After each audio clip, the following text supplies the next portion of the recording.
Live story channel में आपका स्वागत है। हमारी आज की कहानी है सब्र का नतीजा। तेज कदमों से चलते हुए सोमनाथ जी घर के अंदर आ रहे थे। गुस्से की ज्वाला उनके दिल में दहक रही थी। पुलिस को फोन उन्होंने पहले ही कर दिया था। जैसे ही घर के अंदर आए तो उन्हें अपनी बहू मीना के हंसने की आवाज आई, जो अपने पति मनीष के साथ बाहर घूमने जाने का प्लान बना रही थी। दोनों के चेहरे खुशी से खिले हुए थे। यह दृश्य देखते ही सोमनाथ जी का गुस्सा सातवें आसमान पर पहुंच गया। हद हो गई बेशर्मी की। पैसों का इतना लालच कि तुम लोगों ने अपनी माँ की जिंदगी ही खतरे में डाल दी। वहाँ मेरी पत्नी बेचारी अस्पताल में पड़ी जिंदगी और मौत के बीच में झूल रही है, और तुम लोग यहाँ जश्न मना रहे हो। शर्म नहीं आई तुम दोनों को इतनी घिनौनी हरकत करते हुए? अपने ही घर में तुमने चोरी कर ली। सोमनाथ जी की यह बातें सुनकर उनकी बहू मीणा बेबाक होकर बोली, अरे बाबूजी, आपको क्या जरूरत पड़ी है इस उम्र में इतना कष्ट झेलने की?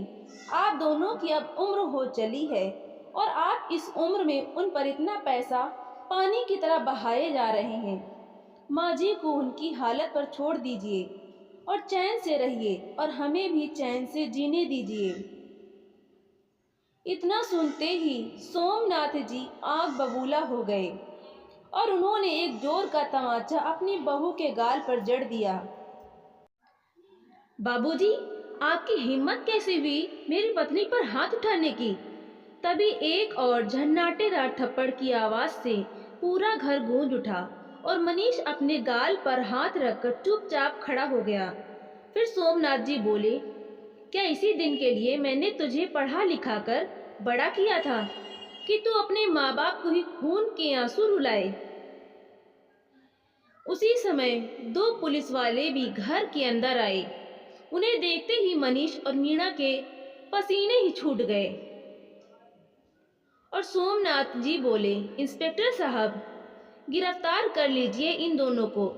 मुझे ऐसी औलाद नहीं चाहिए जो अपने माँ बाप के मरने की राह देख रही हो। इतना सुनते ही मनीष अपने पिता के पैरों में गिर पड़ा और बोला, नहीं बाबूजी, ऐसा मत कीजिए। हम बर्बाद हो जाएंगे, कहीं के नहीं रहेंगे। बस एक बार हमें माफ कर दीजिए। बस बेटा, एक ही बारी में हेकड़े निकल गई तुम्हारी। आज भी मैं उस दिन को याद करके मैं रो पड़ता हूँ, जब मैं तुम्हारे सामने तुम्हारी माँ का इलाज के लिए मिन्नती कर रहा था। इतना कहते कहते सोमनाथ जी अतीत के दिनों में चले गए, और उस दिन को याद करने लगे जिस दिन उनकी पत्नी आशा की टेस्ट रिपोर्ट आई थी, और उन्हें मालूम पड़ा था कि उनकी पत्नी को कैंसर जैसी गंभीर बीमारी हो चुकी है। यह बात सुनकर सोमनाथ जी का दिल पूरी तरह से टूट चुका था। लेकिन डॉक्टर ने बताया था कि आजकल मेडिकल साइंस ने इतनी तरक्की कर ली है कि यदि सही समय पर ऑपरेशन कर दिया जाए तो यह बीमारी भी ठीक हो सकती है। लेकिन खर्च लाखों का होगा। सोमनाथ जी ने ठान लिया कि वो अपनी पत्नी की जान बचा कर रहेंगे। जब घर आकर उन्होंने यह बात अपने बेटे को बताई तो उसे भी सदमा लगा। उसने अपने पिता से कहा, बाबूजी, आप चिंता मत कीजिए, हम माँ का अच्छे से अच्छा इलाज करवाएंगे और वो कुछ ही दिनों में बिल्कुल ठीक हो जाएंगी। लेकिन न जाने रात में बेटे और बहू की आपस में क्या बात हुई कि अगले दिन ही बेटे ने स्पष्ट शब्दों में कह दिया कि माँ की अब उम्र हो चुकी है, और उन पर पैसा लगाने का मतलब पैसा बर्बाद करना है, और बर्बाद करने के लिए मेरे पास पैसे नहीं हैं। अपने बेटे के मुंह से यह बात सुनकर सोमनाथ जी जैसे ठगे से खड़े रह गए। उन्हें अपने कानों पर यकीन नहीं हुआ, लेकिन उन्होंने हिम्मत न हारते हुए अपनी पत्नी का पूरा ध्यान रखा। रोज सुबह शाम उन्हें सैर पर लेकर जाते थे। एक दिन पार्क में सैर करते हुए उनकी अपने मित्र से मुलाकात हुई। बातों ही बातों में उन्होंने अपने मित्र को अपने पति की तबीयत के बारे में बताया, और इस बारे में अपने बेटे बहू के रवैये के बारे में भी बताया। हाल चाल बताते हुए उनकी आंखों से आंसू छलक पड़े। बेबसी उनके चेहरे से साफ नजर आ रही थी। उस समय उनके मित्र ने उन्हें हौसला दिया और कहा कि सोमनाथ, यह वक्त हिम्मत हारने का नहीं है। गांव में तुम्हारी कितनी जमीन पड़ी है, वो किस दिन काम आएगी। तुम जब कहो मैं जमीन का सौदा करवा दूंगा। अपनी पत्नी के इलाज के लिए बेटे बहू पर मोहताज रहने की तुम्हें कोई जरूरत नहीं है। अपने मित्र की इस बात से सोमनाथ जी को बहुत हौसला मिला और सही कीमत मिलने पर उन्होंने जमीन का सौदा कर लिया। जिस समय वे जमीन का सौदा करके घर लौटे तो घर आकर उन्हें अपनी पत्नी कहीं नजर नहीं आई। फिर सोमनाथ जी ने अपनी बहू मीणा को आवाज लगाई, मीणा बहू, पूरा घर छान लिया लेकिन मुझे तुम्हारी सास कहीं नजर नहीं आ रही, कहीं गई है। फिर मीणा ने कहा, अरे बाबूजी, ऐसा भी क्या हो गया। तभी सोमनाथ जी बोले, अरे मैं उसे कहकर गया था कि मैं गांव में सरपंच से मिलने जा रहा हूँ। उसके बाद मुझे बैंक भी जाना है और कुछ कागजात पर तुम्हारी सास के साइन चाहिए थे। अब वो घर में नहीं है, किसी भी बात को गंभीरता पूर्वक लेती ही नहीं। ना जाने अब कहाँ कौन सा काम करने चली गई, मेरी बात को अनसुना करके। तभी उनकी बहू मीणा बोली, माँ जी तो मंदिर गई है, थोड़ी देर पहले ही निकली हैं। लेकिन बाबूजी, आपको कौन सा कागजों पर साइन चाहिए माँ जी के, यह तो बताइए। कुछ जरूरी कागजात हैं बहू। ऐसा कहते हुए सोमनाथ जी बोले, यह आशा भी हद करती है। उसे मालूम है कि उसकी तबीयत दिन ब दिन बिगड़ती जा रही है, लेकिन फिर भी मंदिर जाना एक दिन भी नहीं भूलती। अपने हाथों में लिए हुए बैग को अपने सीने से चिपकाते हुए सोमनाथ जी बोले, अगर आज काम नहीं हुआ तो फिर बात अगले हफ्ते तक टल जाएगी। तभी मीणा की नजर उनके बैग पर गई और बोली, वैसे बाबूजी, आपने बताया नहीं कि आप बैंक क्यों जा रहे थे। फिर सोमनाथ जी बोले, कुछ नहीं बहू, कुछ जरूरी काम था।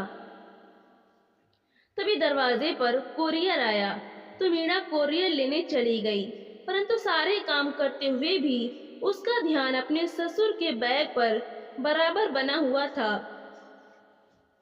कोरियर अपने कमरे में रखकर मीणा ने अपने सास ससुर के कमरे में झांक कर देखा तो उसके ससुर सोमनाथ जी कुछ ढूंढ रहे थे।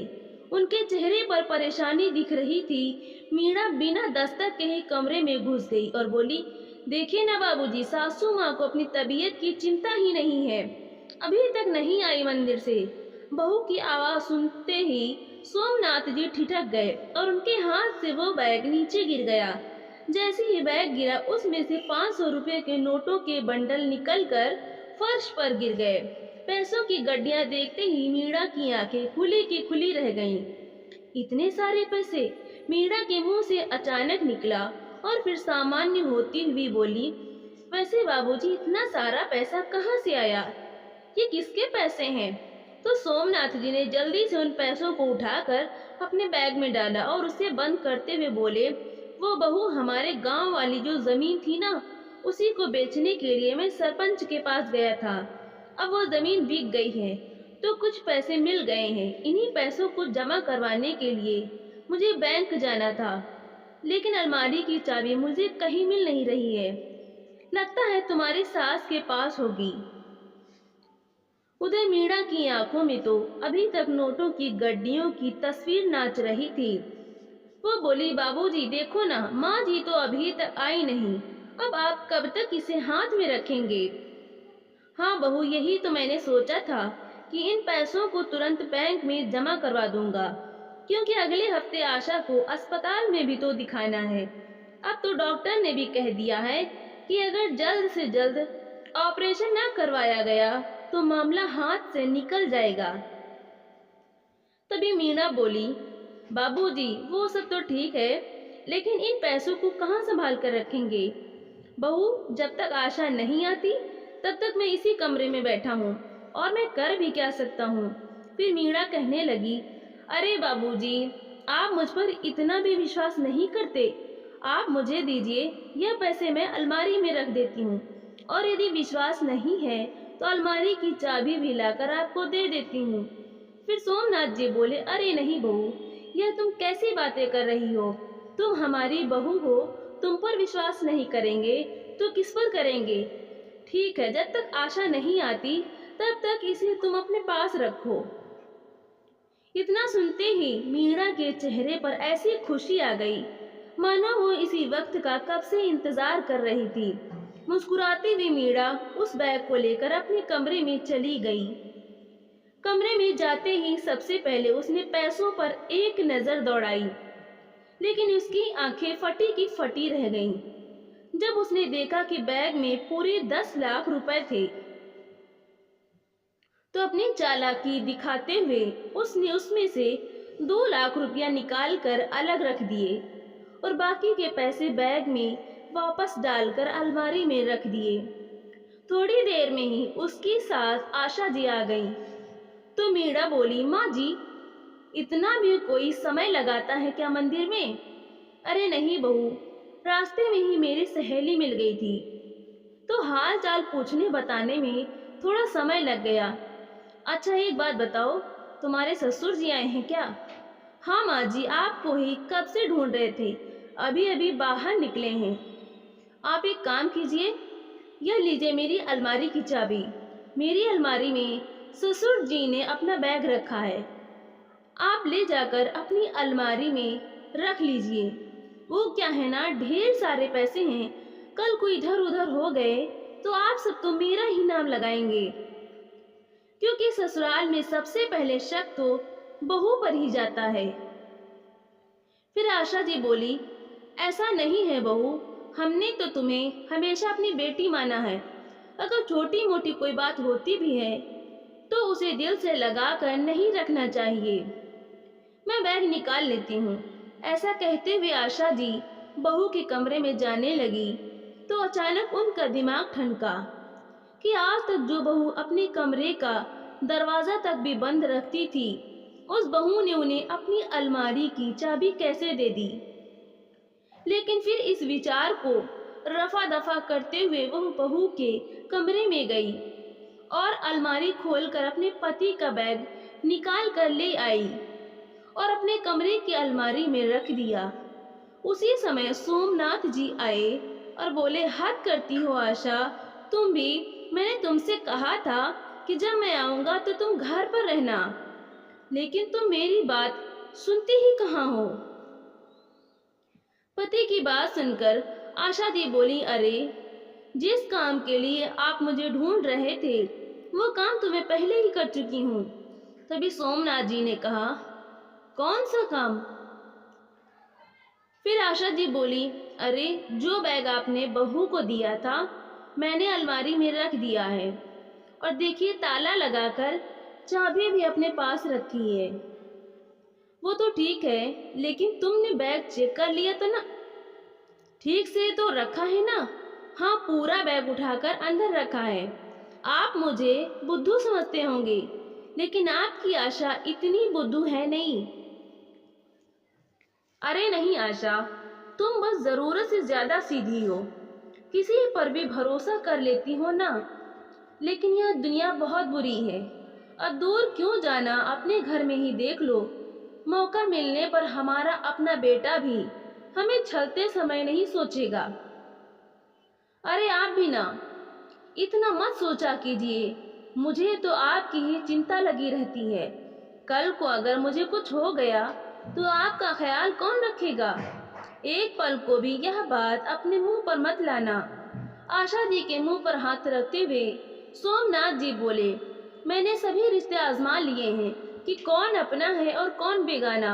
हम दोनों का रिश्ता ही एक ऐसा है जो निस्वार्थ भाव से एक दूसरे के लिए सोचते हैं, वरना तो अपनी औलाद भी अपनी नहीं है।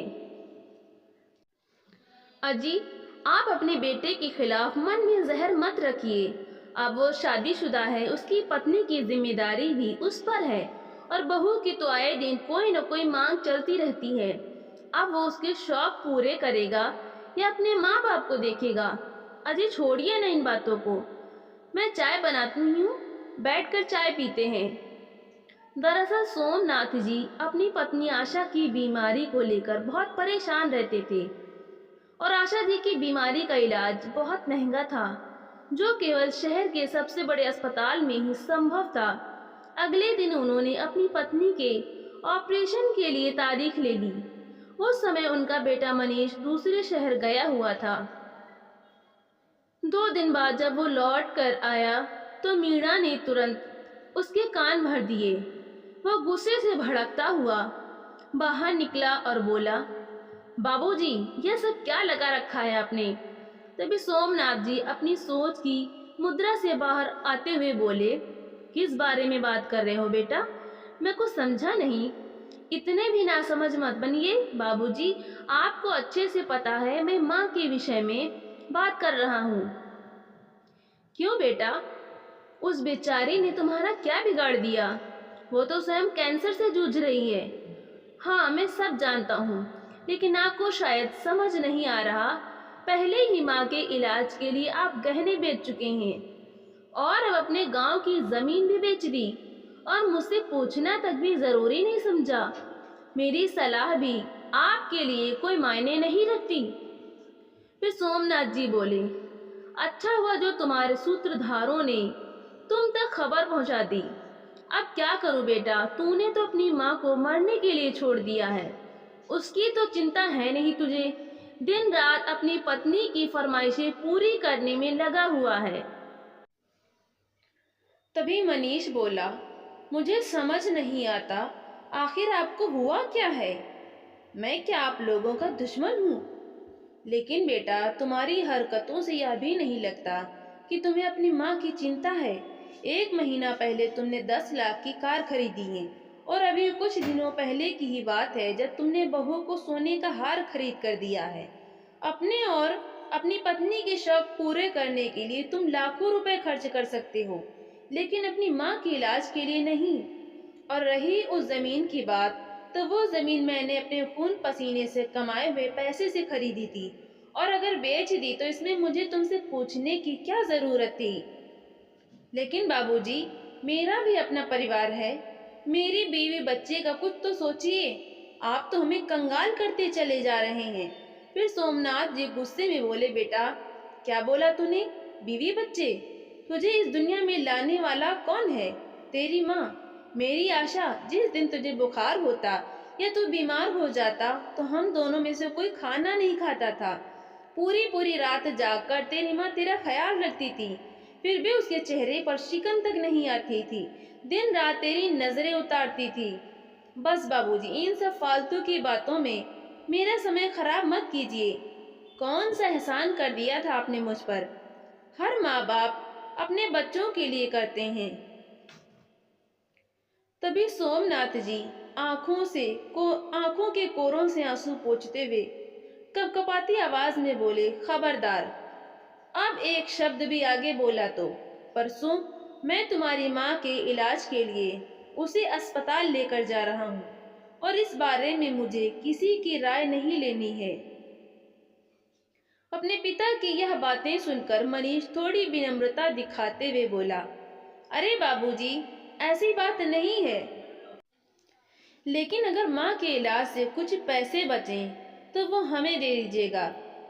दरअसल मैंने अपने दोस्त के साथ पार्टनरशिप में एक बिजनेस शुरू किया है। अगर मुझे पैसे नहीं मिले तो मुझे किसी से कर्ज उठाना पड़ेगा। फिर सोमनाथ जी बोले, अच्छा, मतलब की बात तो मुझे अब समझ में आई। अब बेटा, इतने बड़े अस्पताल में कितना खर्चा होगा यह तो तुम खुद भी सोच सकते हो, और अपने बूढ़े माँ बाप की सहायता करने के बजाय तुम उनसे पैसे मांग रहे हो। शर्म आनी चाहिए तुम्हें। इतना कहकर सोमनाथ जी वहां से चले गए। अगले ही दिन अस्पताल से फोन आ गया कि इलाज के लिए अस्पताल में पैसे जमा करवा दीजिए और मरीज को दाखिल करवा दीजिए। फिर सोमनाथ जी ने अपनी पत्नी से कहा कि हमें कल तुम्हें अस्पताल में दाखिल करना है, इसलिए अस्पताल के लिए कुछ कपड़े रख लेना। जल्दी ही तुम्हारी सारी परेशानियां दूर हो जाएंगी। फिर आशा जी हंसते हुए बोली, हम दोनों अपनी जिंदगी के अंतिम पड़ाव पर पहुंच चुके हैं, फिर भी खुद से ज्यादा ख्याल रखते हैं आप मेरा। तो सोमनाथ जी ने कहा, आशा, तुम हो तो मैं हूँ, नहीं तो मैं कुछ भी नहीं। अगर तुम इस घर में नहीं होती ना, तो मुझे यह घर भी अच्छा नहीं लगता। सोमनाथ जी ने पैसों का भरा बैग संभाल कर रख लिया और पत्नी को अस्पताल लेकर जाने लगे तो अपने बेटे से कहा कि मैं तुम्हारी माँ का इलाज करवाने जा रहा हूँ, क्या तुम चलोगे? तो बहू तपाक से बोली, यह क्या करेंगे वहां जाकर? आप हैं तो माँ जी की देखभाल करने के लिए। उधर बेटे के मुंह से एक शब्द भी नहीं निकला। फिर आशा जी बोली, उन्हें क्यों परेशान करते हैं? आप मेरे साथ हैं तो चिंता किस बात की? चलिए हम चलते हैं। सोमनाथ जी को अपने बेटे बहू पर गुस्सा बहुत आया, लेकिन वो अपनी पत्नी को परेशान करना नहीं चाहते थे, इसलिए चुपचाप वहां से चले गए।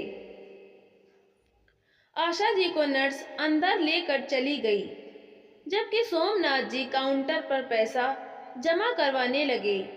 तभी काउंटर पर बैठे व्यक्ति ने कहा, सोमनाथ जी, आपने तो कहा था कि आप पूरे पैसे जमा करवा रहे हैं, लेकिन यह तो केवल 8 लाख रुपए हैं। ऑपरेशन तो हम लोग शुरू कर रहे हैं, लेकिन बाकी के बचे पैसे आप जल्दी जमा करवा दीजिए। यह बात सुनकर सोमनाथ जी हैरान रह गए कि ऐसे कैसे हो सकता है, उसमें तो पूरे 10 लाख रुपए थे। तभी अकाउंटेंट ने कहा, यदि आपको विश्वास नहीं है तो आप कैमरा चेक कर सकते हैं। तभी सोमनाथ जी एक पल को उस वक्त को याद करने लगे जब उन्होंने अपनी बहू को पैसे दिए थे और फिर बोले, नहीं नहीं, हमें दूसरे क्या ठगेंगे, यह ठेका तो हमारे अपनों ने ले रखा है, मैं अभी आता हूँ। उधर घर पर उनका बेटा मनीष थोड़ी चिंता में बैठा था। तभी मीणा बोली, आप चिंता क्यों करते हैं? अरे, आज तो हमारी जिंदगी की सबसे बड़ी परेशानी खत्म होने वाली है। आपकी माँ का इलाज हो जाएगा तो हम भी घूमने जा पाएंगे। फिर मनीष बोला, पैसों की बहुत ज्यादा तंगी चल रही है और घूमने पर तो कम से कम 50,000 रुपए चाहिए। अगर पैसे होंगे तब तो जाएंगे ना। तभी मीणा बोली, अरे, आप मेरा इतना ख्याल रखते हैं और मैं आपका इतना सा बोझ भी कम नहीं कर सकती। अभी रुकिए। ऐसा कहते हुए मीना अंदर गई और अपनी अलमारी से पैसा निकाल कर ले आई और नोटों के बंडलों से अपने आप को हवा करती हुई बोली, बस आप मेरी चिंता क्या कीजिए, मैं किसी और चिंता को आपके पास फटकने तक नहीं दूंगी। फिर मनीष बोला, तुम्हारे पास इतने सारे पैसे कहाँ से आए? तो मीना ने कहा, अरे, आप आम खाइए ना, गुठलियाँ क्यों गिनते हैं? आपकी यही आदत मुझे अच्छी नहीं लगती। तो मनीष बोला, यह बात तो सच है, सबकी चिंता कर करके मेरा दिमाग खराब हो गया है। अब मुझे किसी से कोई मतलब नहीं, अब तो पक्का हम घूमने चलेंगे। ऐसा कहते हुए दोनों खिलखिलाकर हंस पड़े। उधर से सोमनाथ जी जब घर पहुंचे तो बेटे बहू की बातें सुनकर ताली बजाते हुए बोले, अरे वाह, तुम लोगों ने तो कमाल ही कर दिया।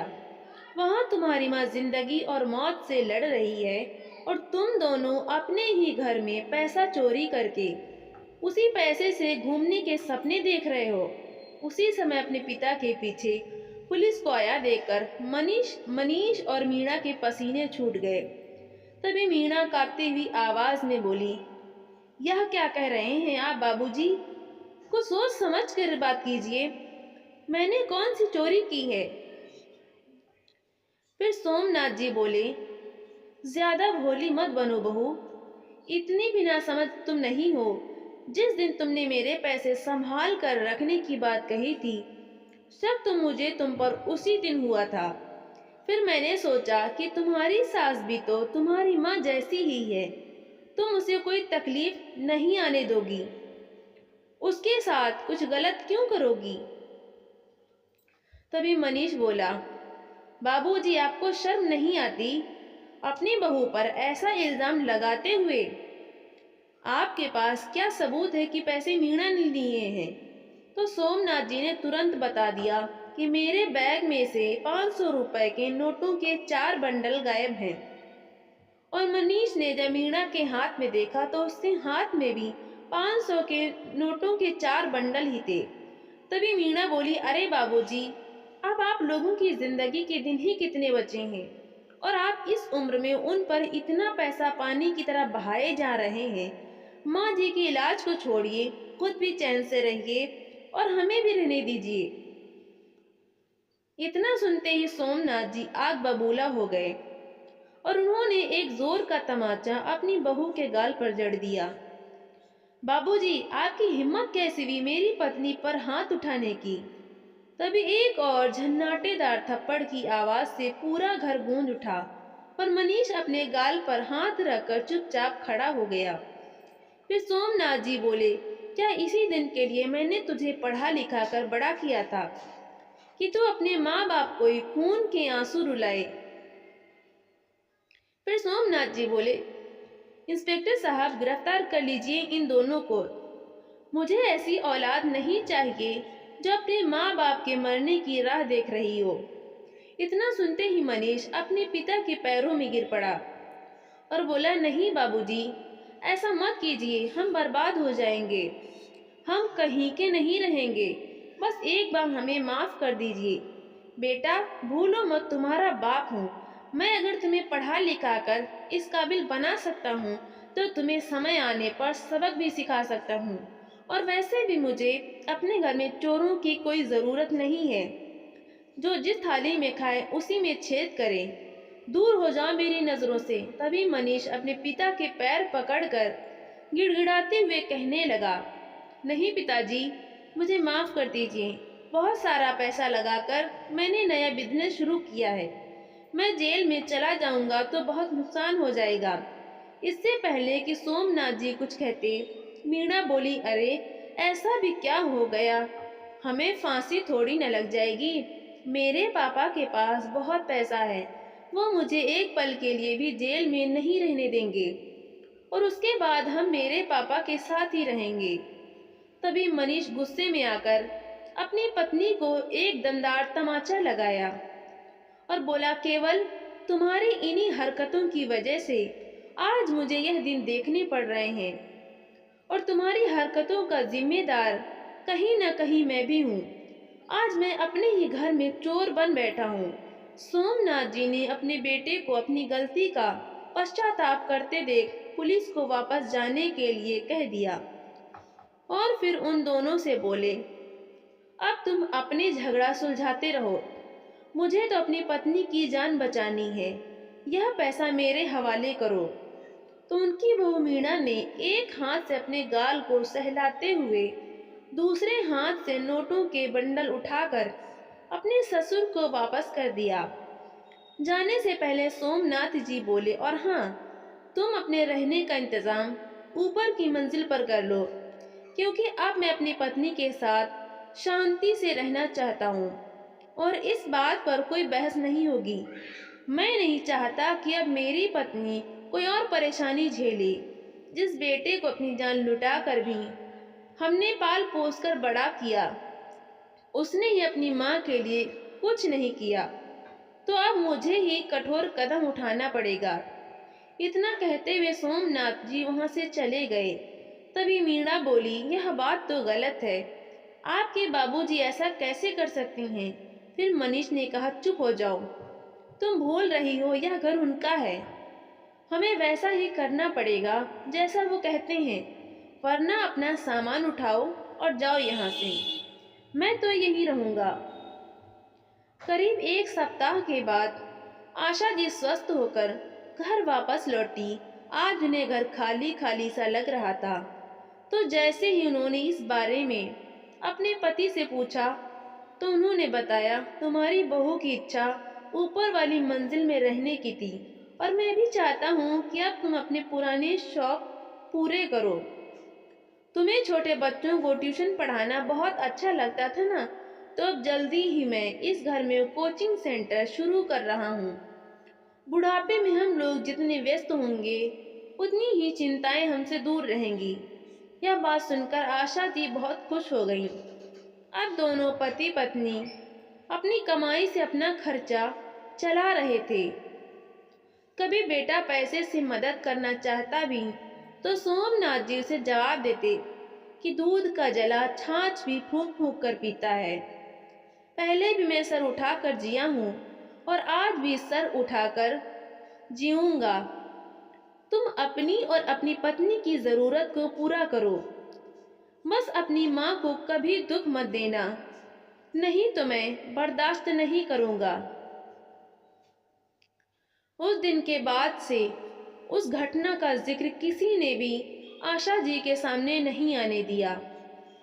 आशा जी बार बार प्रश्नवाचक दृष्टि से अपने पति को देखती और कहती कि आखिर बेटा और बहू सही रास्ते पर कैसे आ गए, आपने ऐसा क्या किया? तो सोमनाथ जी मुस्कुराकर कहते, बेटा बेटा होता है और बाप बाप ही रहता है। तो दोस्तों, आपको ये कहानी कैसी लगी? लाइक करें, शेयर करें और कमेंट करके हमें ज़रूर बताएं और चैनल को सब्सक्राइब करना बिल्कुल भी ना भूलें। तो मिलते हैं अब अगली नई कहानी के साथ। बहुत बहुत धन्यवाद।